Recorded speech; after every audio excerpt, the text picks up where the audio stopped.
মার্কিন হামলার 1 ঘন্টার মধ্যেই পাল্টা অভিযান ইরানের বিপ্লবী গার্ড বাহিনীর। মমতার বিস্ফোরক অভিযোগ, অমিত শাহের ফোনে গোপন রাখা হয় হাদি হত্যাকারীর নাম। বাংলাদেশ সহ 7টি দেশের পণ্যে নতুন শুল্কের প্রস্তাব, যুক্তরাষ্ট্রের জোরপূর্বক শ্রমের অভিযোগ। যুক্তরাষ্ট্রের ঘনিষ্ঠ মিত্র কুয়েতে ইরানের ক্ষেপণাস্ত্র হামলা, ব্যাহত বিমান চলাচল। নেতানিয়াহুকে ট্রাম্পের করা বার্তা, স্থগিত বৈরুত হামলার পরিকল্পনা। ফিলিস্তিনকে স্বীকৃতি দিলে নতুন আঞ্চলিক জোটে যোগ দিতে পারে ইসরায়েল। ইউক্রেন যুদ্ধে নতুন মোড়, মানুষের বদলে ফ্রন্ট লাইনে বাড়ছে রোবট ও ড্রোনের ব্যবহার। গুগলকে সরিয়ে নিজস্ব পথে ইউরোপ, প্রযুক্তিতে কমছে মার্কিন নির্ভরতা। নতুন পর্যায়ে দক্ষিণ লেবানন সংঘাত, লিতানি নদী অতিক্রম ইসরায়েলি বাহিনীর। স্পেস এক্সকে টেক্কা দেওয়ার স্বপ্নে ধাক্কা, পরীক্ষার সময় বিস্ফোরিত জেফ বেজোসের নিউ গ্লেন।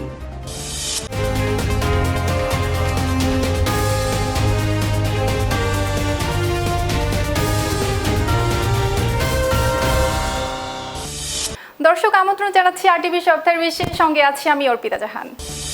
ইরানের ভেতরে মার্কিন হামলার পর এবার পাল্টা হামলার দাবি তেহরানের। একটি বিমান ঘাঁটিতে সফলভাবে আঘাত হানার কথা জানিয়েছে আইআরজিসি, যদিও লক্ষ্যবস্তুর অবস্থান প্রকাশ করা হয়নি। এরই মধ্যে কুয়েতে ক্ষেপণাস্ত্র, ড্রোন হুমকির সতর্কতায় সক্রিয় করা হয়েছে আকাশ প্রতিরক্ষা ব্যবস্থা। পুরো পরিস্থিতি নিয়ে বিস্তারিত জানাচ্ছেন হালদা শামীম।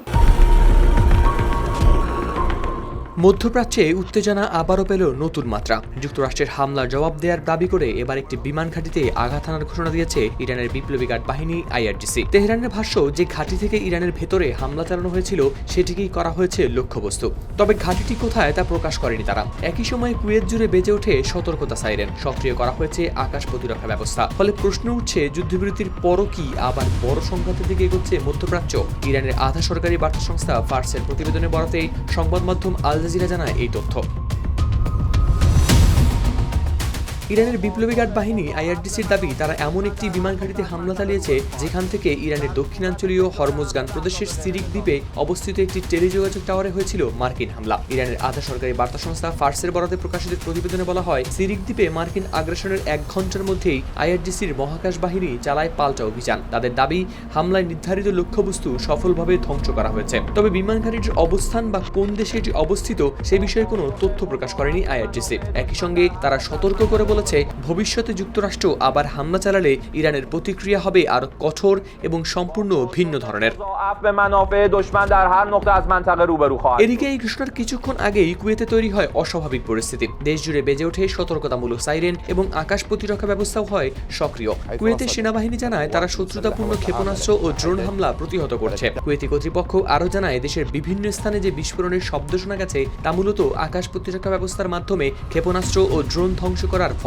অন্যদিকে যুক্তরাষ্ট্রের সেন্ট্রাল কমান্ড বা সেনকম জানায়, তারা গেল সপ্তাহে ইরানের গরুক শহর এবং কেশম দ্বীপের কয়েকটি সামরিক স্থাপনায় চালিয়েছে আত্মরক্ষামূলক হামলা। সেনকমের দাবি, আন্তর্জাতিক জলসীমায় একটি মার্কিন MQ-1 ড্রোনের কার্যক্রম বাধাগ্রস্ত করার ঘটনার জবাব হিসেবেই চালানো হয় এই অভিযান।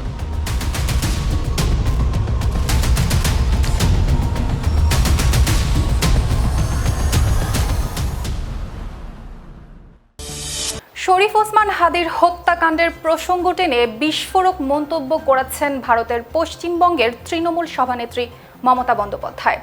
তার অভিযোগ, হত্যাকারীর নাম গোপন রাখতে কেন্দ্রীয় স্বরাষ্ট্রমন্ত্রী অমিত শাহ ফোন করে চাপ দিয়েছিলেন। নির্বাচনে পরাজয়ের পর 2রা জুন মঙ্গলবার প্রথম রাজনৈতিক কর্মসূচিতে এমন দাবি করেন মমতা। বাংলাদেশ থেকে একটা বড় কুড়িকে এসটিএফ অ্যারেস্ট করেছিল জেনে রাখুন। যা নিয়ে বাংলাদেশে অনেক রেভলিউশন হয়েছিল। অন্য দেশের কথা আমি বলছি না, আমার বলার অধিকার নেই, কিন্তু আমি যেটা বলছি পয়েন্টটা। তারপরে তারা মেঘালয় দিয়ে বাংলায় চলে আসে। বাংলায় যখন চলে আসে তখন আমাদের এসটিএফ তাকে ধরে, এটা তাদের ক্রেডিট। তারপরে হোম মিনিস্টার নিজে আমাকে ফোন করে বলছেন, এতদিন তো করে আমি বলিনি, মুখ করিনি, আজকে অত্যাচারের শেষ সীমায় গেছেন বলে। কারণ এটা জানে, আমি এখনো নামটা বলছি না ভদ্রতা করে, বাংলাদেশের লোক উত্তাল হয়ে যাবে। আমি সেটা চাই না, আমি দেশকে ভালোবাসি। নামটা বলে দিয়ে দেশের সাথে কি বললেন, পুলিশ তো বললো नहीं पैने के लिए 5 किलो वेट আছে ওটা। ये देश के लिए है। কাকে দিয়ে খুন করিয়েছিলেন, কার কার নাম বেরিয়েছিল, আজ গর্বের চিহ্নেরও মনে রাখবেন। আমি তো সবটাই জানি। বিশ্ব বাণিজ্যে নতুন অনিশ্চয়তার ইঙ্গিত দিচ্ছে ওয়াশিংটন। জোরপূর্বক শ্রমের অভিযোগে বাংলাদেশ সহ বিশ্বের 7টি অর্থনীতির ওপর নতুন করে অতিরিক্ত শুল্ক আরোপের প্রস্তাব দিয়েছে ট্রাম্প প্রশাসন। যদিও এই সিদ্ধান্ত এখনও চূড়ান্ত হয়নি, তবুও তা কার্যকর হলে বাংলাদেশের রপ্তানি খাতের ওপর নতুন চাপ তৈরি হওয়ার আশঙ্কা দেখছেন বিশ্লেষকরা। শর্ত পূরণে ব্যর্থ হওয়ায় বাংলাদেশ সহ বিশ্বের বিভিন্ন দেশের উপর শাস্তিমূলক ব্যবস্থা হিসেবে নতুন করে শুল্ক আরোপের পরিকল্পনা করেছে যুক্তরাষ্ট্র। শ্রমিকদের জোরপূর্বক শ্রমে বাধ্য করার অভিযোগে বিশ্বের 7টি অর্থনীতির উপর এই শুল্ক আরোপের পরিকল্পনা করেছে ট্রাম্প প্রশাসন।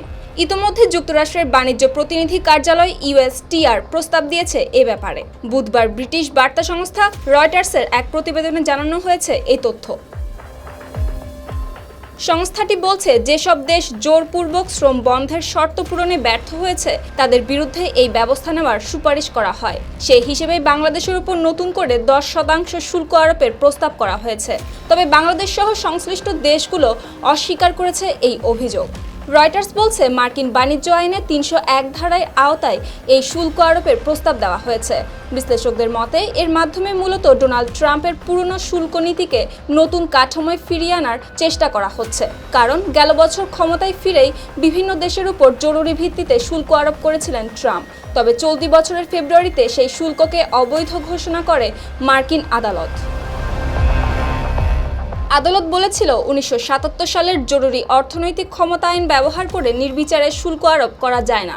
এরপর ট্রাম্প প্রশাসন আপিল করে ওই সিদ্ধান্তের বিরুদ্ধে, কিন্তু আপিলের ফলাফল উপেক্ষা না করে এবার নতুন পথ বেছে নিয়েছে ওয়াশিংটন। USTR জানিয়েছে, বাংলাদেশ ছাড়াও Canada, Pakistan, Mexico, Malaysia, Taiwan, যুক্তরাজ্য এবং ইউরোপীয় ইউনিয়নের সদস্য দেশগুলোর উপরও অতিরিক্ত 10% শুল্ক আরোপের প্রস্তাব করা হয়েছে। সংস্থাটির এক বিবৃতিতে বলা হয়েছে, যখন যুক্তরাষ্ট্রের বড় বাণিজ্য অংশীদারী দেশগুলো জোরপূর্বক শ্রম দিয়ে তৈরি পণ্য ঠেকাতে ব্যর্থ হয়, তখন তা মেনে নেওয়া যায় না। সংস্থাটির দাবি, এর ফলে মার্কিন শ্রমিকদের বিশ্ববাজারে অসম প্রতিযোগিতার মুখে পড়তে হচ্ছে। তবে প্রস্তাবিত এই শুল্ক এখনও চূড়ান্ত হয়নি। USTR জানিয়েছে, আগামী 6 জুলাই পর্যন্ত এ বিষয়ে সাধারণ মানুষের মতামত নেওয়া হবে।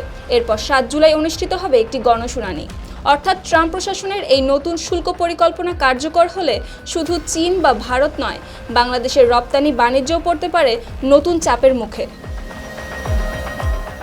সুপ্তি রায়, RTV। মধ্যপ্রাচ্যের চলমান সংঘাতের প্রভাব এবার আঘাত এনেছে কুয়েত আন্তর্জাতিক বিমানবন্দরে। ইরানের ড্রোন ও ক্ষেপণাস্ত্র হামলায় প্রাণহানির পাশাপাশি ক্ষতিগ্রস্ত হয়েছে বিমানবন্দরের বিভিন্ন স্থাপনা। পরিস্থিতি এতটাই গুরুতর হয়ে ওঠে যে একাধিক আন্তর্জাতিক ফ্লাইটের রুট পরিবর্তন করতে বাধ্য হয় কর্তৃপক্ষ। বিস্তারিত প্রতিবেদনে। মধ্যপ্রাচ্যের যুদ্ধের আগুন এবার আঘাত হেনেছে অঞ্চলের অন্যতম গুরুত্বপূর্ণ বিমানবন্দরে। যুক্তরাষ্ট্রের ঘনিষ্ঠ দেশের ওপর ইরান চালিয়েছে এই রক্তক্ষয়ী হামলা। ইরানের ড্রোন ও ক্ষেপণাস্ত্র হামলায় ক্ষতিগ্রস্ত হয়েছে কুয়েত আন্তর্জাতিক বিমানবন্দর। এতে নিহত হয়েছেন অন্তত 1 জন, আহত হয়েছেন আরও কয়েকজন। আর পরিস্থিতি এতটাই গুরুতর হয়ে ওঠে যে সাময়িকভাবে ফ্লাইটের পথ পরিবর্তন করতে বাধ্য হয় কুয়েত কর্তৃপক্ষ। শুধু তাই নয়, কুয়েতগামী বিভিন্ন আন্তর্জাতিক ফ্লাইটকে বিকল্প বিমানবন্দরে অবতরণের নির্দেশও দেওয়া হয়। ফলে আঞ্চলিক বিমান চলাচলেও তৈরি হয়েছে নতুন অনিশ্চয়তা। রয়টার্সের প্রতিবেদনে জানা যায়, বুধবার ভোরে কুয়েত আন্তর্জাতিক বিমানবন্দর সহ বিভিন্ন বেসামরিক স্থাপনা ও কূটনৈতিক মিশন লক্ষ্য করে হামলা চালায় ইরান। এই ঘটনায় 1 জন নিহত হওয়ার তথ্য নিশ্চিত করেছে কুয়েতের পররাষ্ট্র মন্ত্রণালয়। যদিও কোন কোন কূটনৈতিক মিশন ক্ষতিগ্রস্ত হয়েছে তা প্রকাশ করা হয়নি এখনও। কুয়েতের রাষ্ট্রীয় সংবাদ মাধ্যম কুনার বরাতে রয়টার্স আরও জানায়, হামলায় বিমানবন্দরের টার্মিনাল 1 ভবনের ব্যাপক ক্ষতি হয়েছে এবং বেশ কয়েকজন আহত হয়েছেন। এমন পরিস্থিতিতে বিভিন্ন ফ্লাইটের রুট পরিবর্তন করতে বাধ্য হয় কর্তৃপক্ষ। পরে ক্ষয়ক্ষতির মাত্রা মূল্যায়ন এবং প্রয়োজনীয় নিরাপত্তা ব্যবস্থা গ্রহণের পর কুয়েতের বেসামরিক বিমান চলাচল কর্তৃপক্ষ টার্মিনাল 4 থেকে সীমিত আকারে ফ্লাইট চলাচল আবার শুরু করে। একই সঙ্গে কুয়েত এয়ারওয়েজও তাদের বুধবারের ফ্লাইট সূচিতে পরিবর্তন আনে।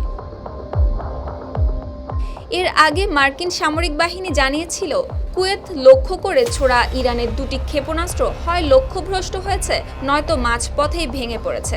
অন্যদিকে বাহরাইনের দিকে ছোড়া 3টি ক্ষেপণাস্ত্র মার্কিন ও বাহরাইনি বাহিনী যৌথভাবে ভূপাতিত করেছে। এছাড়া কুয়েতে অবস্থানরত মার্কিন বাহিনীকে লক্ষ্য করে পাঠানো ইরানি ড্রোনগুলোর আক্রমণও ব্যর্থ হয়েছে বলে জানিয়েছে যুক্তরাষ্ট্রের সেন্ট্রাল কমান্ড। এর জবাবে কেশম দ্বীপে হামলা চালানোর পাশাপাশি ইরানের একাধিক ব্যালিস্টিক ক্ষেপণাস্ত্র ও ড্রোন প্রতিহত করার দাবি করছে মার্কিন বাহিনী। শুক্তি রায়, RTV।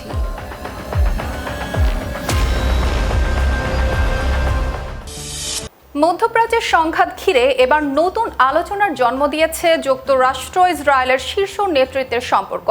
মার্কিন সংবাদ মাধ্যম অ্যাক্সিওসের প্রতিবেদনে দাবি করা হয়েছে, লেবাননে ইসরায়েলের সামরিক অভিযান নিয়ে এক ফোনালাপে প্রধানমন্ত্রী বেনিয়ামিন নেতানিয়াহুর ওপর তীব্র ক্ষোভ প্রকাশ করেছেন মার্কিন প্রেসিডেন্ট ডোনাল্ড ট্রাম্প। এমনকি এই আলাপের পর বৈরুতে একটি বড় ধরনের হামলার পরিকল্পনা স্থগিত করা হয় বলে জানিয়েছে সংবাদ মাধ্যমটি। বিস্তারিত দেখুন প্রতিবেদনে। তুমি বদ্ধ উন্মাদ। আমি না থাকলে তোমাকে জেলে পচতে হতো। আমি তোমাকে বাঁচাচ্ছি, এখন সবাই তোমাকে ঘৃণা করে। এসবের জন্য সবাই এখন ইসরায়েলকেও ঘৃণা করে। লেবানন ইস্যুতে এক ফোন আলাপে নেতানিয়াহুর ওপর ঠিক এইভাবেই ক্ষোভ ছেড়েছেন মার্কিন প্রেসিডেন্ট ডোনাল্ড ট্রাম্প। যে নেতানিয়াহুর জন্য এতদিন ট্রাম্প ছিলেন সবচেয়ে বড় ঢাল, এবার সেই নেতানিয়াহুর মাথায় বাজ ফেললেন ট্রাম্প। অ্যাক্সিওসের প্রতিবেদনে বলা হয়েছে, লেবাননে ইসরায়েলি আগ্রাসন বাড়ানো, বৈরুতে হামলার পরিকল্পনা ও ইরানের সঙ্গে আমেরিকার আলোচনা ঝুঁকিতে পড়ার আশঙ্কা সব মিলিয়ে ট্রাম্প এতটাই ক্ষুব্ধ হন যে ফোনালাপে নেতানিয়াহুকে ধুয়ে দিতে কোনো কার্পণ্য করেননি। ঘটনা শুরু 1 জুন সোমবারের এক উত্তপ্ত ফোনালাপ থেকে। এর আগেই লেবাননে ইসরায়েলের ধারাবাহিক হামলা নিয়ে পরিস্থিতি জটিল হয়ে উঠেছিল। ইরান হুমকি দিয়েছিল, ইসরায়েল এভাবে হামলা বাড়াতে থাকলে আমেরিকার সঙ্গে চলমান আলোচনা থেকে তারা সরে যেতে পারে। আর এই জায়গাতেই ট্রাম্পের ধৈর্য যেন শেষ হয়ে যায়, কারণ তার কাছে বিষয়টা শুধু লেবানন নয়, এর সঙ্গে জড়িয়েছিল ইরানের সঙ্গে বড় এক কূটনৈতিক সমঝোতার হিসাবও। অ্যাক্সিওসের প্রতিবেদনে 2 মার্কিন কর্মকর্তা ও বিষয়টি সম্পর্কে অবগত আরেকটি সূত্রের বরাতে বলা হয়েছে, ফোনালাপে ট্রাম্প নেতানিয়াহুর ওপর প্রচণ্ড ক্ষোভ প্রকাশ করেন। তিনি মনে করিয়ে দেন, বৈরুতে হামলা হলে ইসরায়েল আন্তর্জাতিকভাবে আরও বেশি একঘরে হয়ে পড়তে পারে। ট্রাম্পের সবচেয়ে বড় উদ্বেগ ছিল লেবাননের সাধারণ মানুষের মৃত্যু। হিজবুল্লাহর একজন কমান্ডারকে লক্ষ্য করে পুরো একটি বহুতল ভবন গুড়িয়ে দেওয়ার মতো কৌশল তিনি ভালোভাবে নেননি বলে প্রতিবেদনে বলা হয়েছে। তার দৃষ্টিতে এমন হামলা সামরিকভাবে শক্ত বার্তা দিলেও রাজনৈতিকভাবে ইসরায়েলের জন্য বড় ক্ষতি ডেকে আনতে পারে। ধ্বংসস্তূপে চাপা পড়া ঘরবাড়ি, ধোঁয়ায় ঢেকে যাওয়া বৈরুতের আকাশ আর আতঙ্কে ছুটে চলা মানুষের ছবি, এইসবই বিশ্বজুড়ে ইসরায়েল বিরোধী ক্ষোভ আরও বাড়াতে পারে।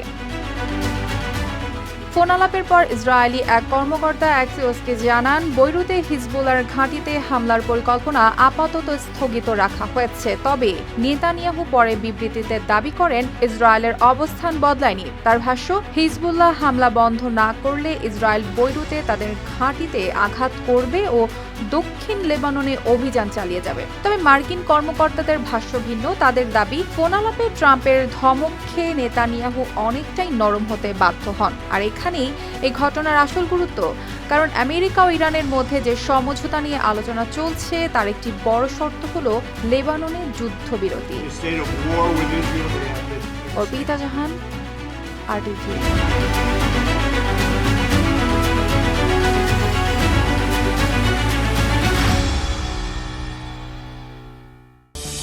মধ্যপ্রাচ্যের নিরাপত্তা ব্যবস্থা নিয়ে নতুন ভাবনার কথা জানিয়েছে তুরস্ক। আঞ্চলিক দেশগুলোকে নিয়ে সম্ভাব্য একটি প্রতিরক্ষা জোট গঠনের আলোচনা চলছে বলে জানিয়েছে দেশটির পররাষ্ট্রমন্ত্রী হাকান ফিদান। তার মতে, ফিলিস্তিন প্রশ্নের সমাধান হলে ভবিষ্যতে এই কাঠামোয় ইসরায়েলের অংশগ্রহণের পথও উন্মুক্ত হতে পারে। বিস্তারিত থাকছে প্রতিবেদনে। মধ্যপ্রাচ্যের রাজনীতিতে হয়তো শুরু হতে যাচ্ছে নতুন কোনো অধ্যায়। দীর্ঘদিনের সংঘাত, যুদ্ধ ও অবিশ্বাসের জায়গা ছেড়ে এবার গড়ে উঠতে পারে নতুন আঞ্চলিক নিরাপত্তা জোট। এমন এক সম্ভাবনার কথাই সামনে আনলেন তুরস্কের পররাষ্ট্রমন্ত্রী হাকান ফিদান। জাপানি সংবাদ মাধ্যম নিকে এশিয়াকে দেয়া এক সাক্ষাৎকারে ফিদান জানান, পাকিস্তান, তুরস্ক, সৌদি আরব, মিশর ও উপসাগরীয় দেশগুলোকে নিয়ে যে পারস্পরিক প্রতিরক্ষা জোটের আলোচনা চলছে, ভবিষ্যতে সেখানে ইসরায়েলও যোগ দিতে পারে। তবে তার আগে পূরণ করতে হবে একটি গুরুত্বপূর্ণ শর্ত, আর সেই শর্ত হল 1967 সালের সীমান্ত ভিত্তিক একটি স্বাধীন ফিলিস্তিন রাষ্ট্রকে স্বীকৃতি দিতে হবে ইসরায়েলকে। ফিদানের মতে মধ্যপ্রাচ্যের স্থায়ী শান্তি ও সহযোগিতার পথে এগোতে হলে ফিলিস্তিন প্রশ্নের সমাধান জরুরি।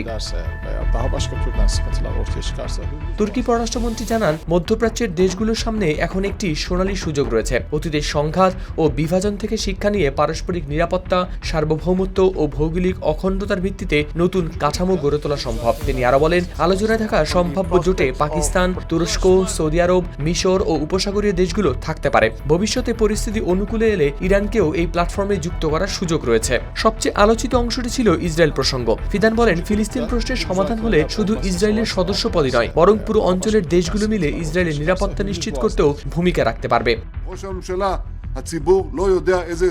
সমর বিশ্লেষকদের মতে এটি তুরস্কের পক্ষ থেকে এক ধরনের কৌশলগত বার্তা, কারণ সাম্প্রতিক বছরগুলোতে মধ্যপ্রাচ্যের নতুন নিরাপত্তা কাঠামো নিয়ে আলোচনা বাড়ছে, যেখানে আঞ্চলিক শক্তিগুলো যুক্তরাষ্ট্র নির্ভর নিরাপত্তা ব্যবস্থার বিকল্প খুঁজছে। এদিকে আগামী জুলাইয়ে আঙ্কারায় অনুষ্ঠেয় ন্যাটো সম্মেলন নিয়েও কথা বলেন ফিদান। তিনি জানান, জাপান, দক্ষিণ কোরিয়া, অস্ট্রেলিয়া ও নিউজিল্যান্ডের মতো ইন্দো প্যাসিফিক অংশীদার দেশগুলোর নেতাদের আমন্ত্রণ জানাতে চায় তুরস্ক। এ বিষয়ে তুর্কি সরকার ন্যাটোর মহাসচিব মার্ক রুটের সঙ্গে কাজ করছেন বলেও জানান ফিদান। তবে মার্কিন প্রেসিডেন্ট ডোনাল্ড ট্রাম্প এই সম্মেলনে অংশ নেবেন কিনা এমন প্রশ্নে আশাবাদ প্রকাশ করেন ফিদান। তার ভাষায়, তুরস্কের প্রেসিডেন্ট রিসেপ তাইপ এরদোয়ান গেল এক মাসে একাধিকবার ট্রাম্পের সঙ্গে কথা বলেছেন এবং এখন পর্যন্ত এমন কোনো ইঙ্গিত পাওয়া যায়নি যে তিনি সম্মেলনে আসবেন না।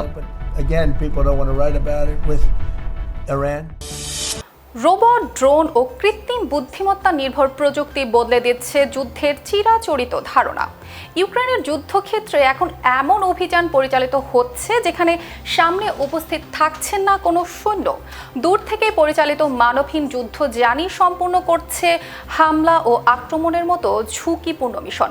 যুদ্ধের এই প্রযুক্তিগত রূপান্তর নিয়ে সিএনএনের বিশেষ প্রতিবেদনে উঠে এসেছে নতুন তথ্য। বিস্তারিত থাকছে প্রতিবেদনে। প্রথমে একটা মৃদু ঘরঘর শব্দ, এরপর ধুলোর ঝড়, মনিটরের ঝাপসায় স্ক্রিনটি স্পষ্ট হওয়ার জন্য সামান্য বিরতি, আর পরক্ষণেই এক ভয়াবহ বিস্ফোরণ। অথচ পুরো অভিযানে একজন ইউক্রেনীয় সেনাকেও যেতে হয়নি সামনে। সম্প্রতি পূর্ব ইউক্রেনে রাশিয়ার 3টি সামরিক অবস্থানে এমনই হামলা চালিয়েছে ইউক্রেন। পুরো অভিযান পরিচালিত হয়েছে গেমিং চেয়ারে বসে, আকাশে উঠতে থাকা নজরদারি ড্রোনের লাইভ ভিডিও দেখে। দীর্ঘ যুদ্ধ, জনবল সংকট ও পশ্চিমা সহায়তা নিয়ে অনিশ্চয়তার মধ্যে ইউক্রেন বদলে ফেলেছে নিজেদের যুদ্ধ কৌশল। এখন তাদের যুদ্ধের বড় অংশই হয়ে উঠেছে হিউম্যানলেস বা মানবহীন। রোবট ও ড্রোনই হয়ে উঠেছে নতুন সৈনিক। ইউক্রেনের দাবি, চলতি বছরের শুরু থেকেই তাদের মানবহীন যুদ্ধযান 22,000-এর বেশি মিশন পরিচালনা করেছে। এমনকি প্রেসিডেন্ট ভলোদিমির জেলেনস্কি জানিয়েছেন, প্রথমবারের মতো শুধুমাত্র রোবট ও ড্রোন ব্যবহার করে রাশিয়ার একটি ঘাঁটি দখল করেছেন তারা। যুদ্ধক্ষেত্রের সবচেয়ে আলোচিত অস্ত্রগুলোর একটি হলো বিস্ফোরকবাহী স্থল রোবট। 4 চাকার এই যন্ত্রগুলো ধীরে ধীরে শত্রুর দিকে এগিয়ে যায়। রুশ সেনারা এতটাই ভয় পেতে শুরু করেছে যে তারা সব রোবটের নাম দিয়েছে সাইলেন্ট ডেথ বা নীরব মৃত্যু, কারণ অনেক সময় মাত্র কয়েক মিটার দূরে না আসা পর্যন্ত এগুলোর উপস্থিতি টেরই পাওয়া যায় না। ইউক্রেনীয় বাহিনীর হিসাব বলছে, গেল 164টি রোবট অভিযানের সমপরিমাণ কাজ করতে তাদের প্রায় 2,300 সৈন্য প্রয়োজন হতো, আর সেই অভিযানে অন্তত অর্ধেক সেনা নিহত বা আহত হওয়ার ঝুঁকিতে থাকতেন। অর্থাৎ এই প্রযুক্তি ইতোমধ্যেই হাজারের বেশি ইউক্রেনীয় সেনার জীবন বাঁচিয়েছে।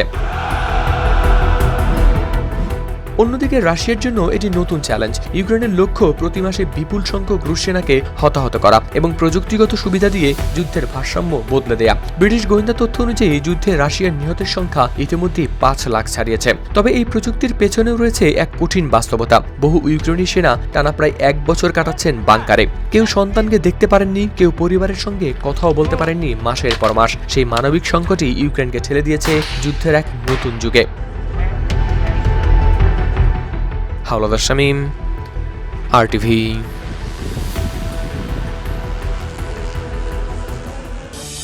প্রযুক্তি খাতে দীর্ঘদিন ধরেই মার্কিন কোম্পানিগুলোর ওপর নির্ভরশীল ইউরোপ। তবে এবার সেই নির্ভরতা কমিয়ে নিজেদের প্রযুক্তিগত সক্ষমতা ও ডেটার নিয়ন্ত্রণ নিজেদের হাতেই রাখতে বড় পদক্ষেপ নিয়েছে ইউরোপীয় পার্লামেন্ট। প্রায় 2 দশক ধরে বিশ্বজুড়ে তথ্য অনুসন্ধানের বাজারে আধিপত্য ধরে রাখা গুগলের পরিবর্তে নিজেদের ফরাসি সার্চ ইঞ্জিন কোয়ান্ট ব্যবহারের সিদ্ধান্ত নিয়েছে তারা।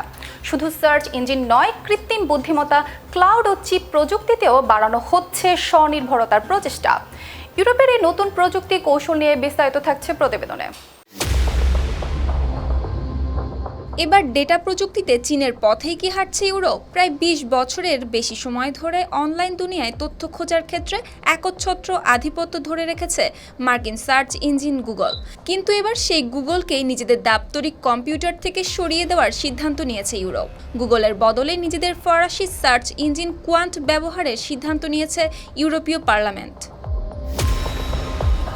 সংবাদ মাধ্যম রয়টার্স ও পলিটিকোর প্রতিবেদনে বলা হয়েছে, ডিজিটাল সার্বভৌমত্ব জোরদার এবং ব্যবহারকারীদের ব্যক্তিগত তথ্যের গোপনীয়তা নিশ্চিত করতেই নেওয়া হয়েছে এই সিদ্ধান্ত। 4 জুন থেকে ইউরোপীয় পার্লামেন্টের কম্পিউটারগুলোতে ডিফল্ট সার্চ ইঞ্জিন হিসেবে গুগলের জায়গা নেবে কোয়ান্ট। ঠিক যেন নিজস্ব প্রযুক্তিতে চীনের পথে হাঁটতে চাইছে ইউরোপ। পার্লামেন্টের আইন প্রণেতাদের কাছে পাঠানো এক ইমেইলে কর্মকর্তারা জানিয়েছেন, ব্যবহারকারীদের ব্যক্তিগত তথ্য সুরক্ষা এবং ইউরোপের ডিজিটাল স্বাধীনতা নিশ্চিত করার প্রতিশ্রুতির অংশ হিসেবেই আনা হচ্ছে এই পরিবর্তন। কর্মকর্তারা জানান, কোয়ান্ট এমন একটি সার্চ ইঞ্জিন যা ব্যবহারকারীদের ব্যক্তিগত তথ্য জমা করে না বা তারা কি খুঁজছে সেটিও নজরদারি করে না।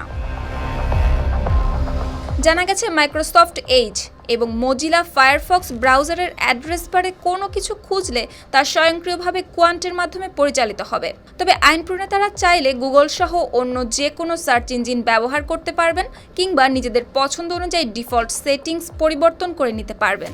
তবে শুধু সার্চ ইঞ্জিন বদলেই থেমে থাকছে না ইউরোপ। ক্লাউড সেবা, কৃত্রিম বুদ্ধিমত্তা এবং চিপ উৎপাদনেও নিজেদের সক্ষমতা বাড়াতে নতুন পরিকল্পনা নিয়েছে তারা।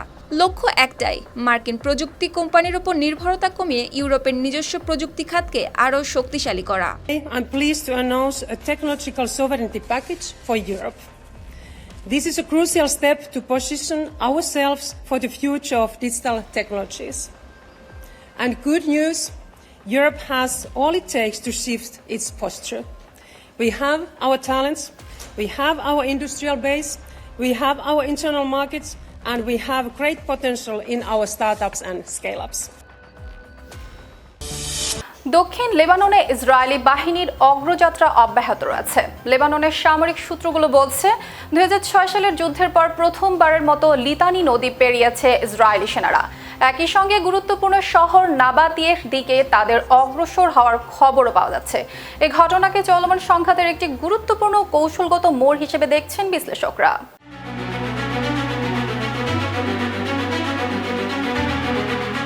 দক্ষিণ লেবাননে সংঘাত নিয়েছে নতুন এক মোড়। 26 বছরে প্রথমবারের মতো লেবাননের লিটানি নদী অতিক্রম করতে সক্ষম হয়েছে বর্বর ইসরায়েলি বাহিনী। এখন তাদের লক্ষ্য বলে মনে করা হচ্ছে দক্ষিণ লেবাননের গুরুত্বপূর্ণ শহর নাবাতিয়ে। লেবাননের সেনাবাহিনীর জ্যেষ্ঠ সূত্রগুলো জানায়, ইসরায়েলি সেনারা লিটানি নদী অতিক্রম করেছে।